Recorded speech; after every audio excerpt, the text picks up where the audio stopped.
Early in my career, I was the director of a human rights office.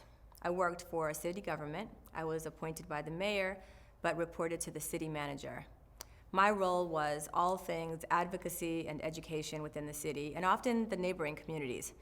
For example, I helped to write and then educate and push for the passage of a city ordinance that placed discrimination and acts of violence against people based on sexual orientation as a hate crime, with the associated punishment.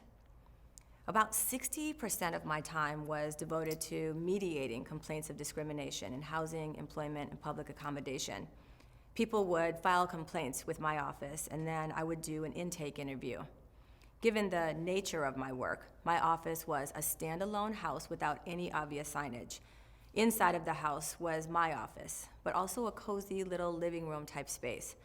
I would sit with people and have coffee or tea while they explained to me what was happening with them, why they believed the experience to be discrimination, and then what they deemed to be a desirable outcome.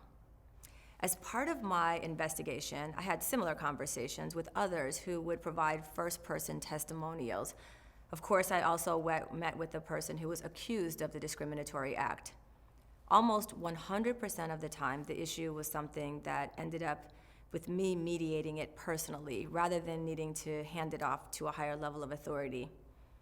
Mediation meant that both parties and I would meet in my office and negotiate an agreement about terms for either continuing the relationship or ending it. If and when discrimination was found to be present, I also had to lay out the consequences to the offending party and then ensure compliance. As you can imagine, it was delicate work. There were often tears, sometimes my own. There were often tempers and hurt feelings. There was a lot of defensiveness. There was a lot of finger pointing. My job was to create a brave space for people to work through complex issues and towards a common goal. You will likely have times, or you have, when you've been called upon to create a brave space.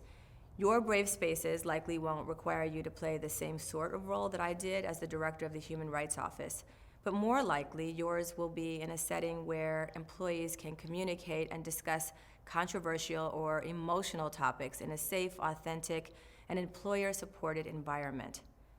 Brave spaces are intentionally designed spaces created to surface topics that often go unspoken, and while they require that participants bring courage to the discussion, these spaces allow people to experience less anxiety about being attacked or dismissed when expressing themselves. They allow people to engage with one another and to have conversations with honesty, sensitivity, respect, and generosity. Accountability is really essential to brave spaces, including accepting a responsibility for one's actions and then the repercussions, a willingness to name and challenge oppressive ideas, and recognizing how one's own identity and my own privilege might actually be impacting a group's dynamic. So if you're a leader or if you're a manager, you are responsible for being both proactive and responsive in your communication with your team. This is where familiarity with brave spaces needs to be factored into your toolbox as a manager, because difficult conversations and conflict between employees are inevitable. And denying, avoiding, or minimizing these types of conversations only compounds the issue. Brave spaces are also an opportunity to lead by example and display courage while entering a conversation that's uncomfortable or emotionally charged. We all bring our best intentions and our most sophisticated tools to brave spaces. It's important to also underscore that brave spaces are not to be conflated with 100% safe spaces. This is particularly valuable to managers who have employees who identify with marginalized or target groups and communities and may need more explicit support from their manager to seek out brave spaces or to initiate brave conversations with their coworkers.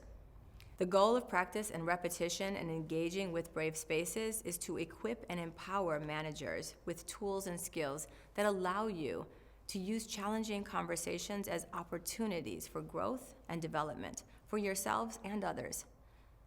Do you want to create a brave space for your team? Below, we've outlined steps in our model, the how, brave space, and our collective contribution.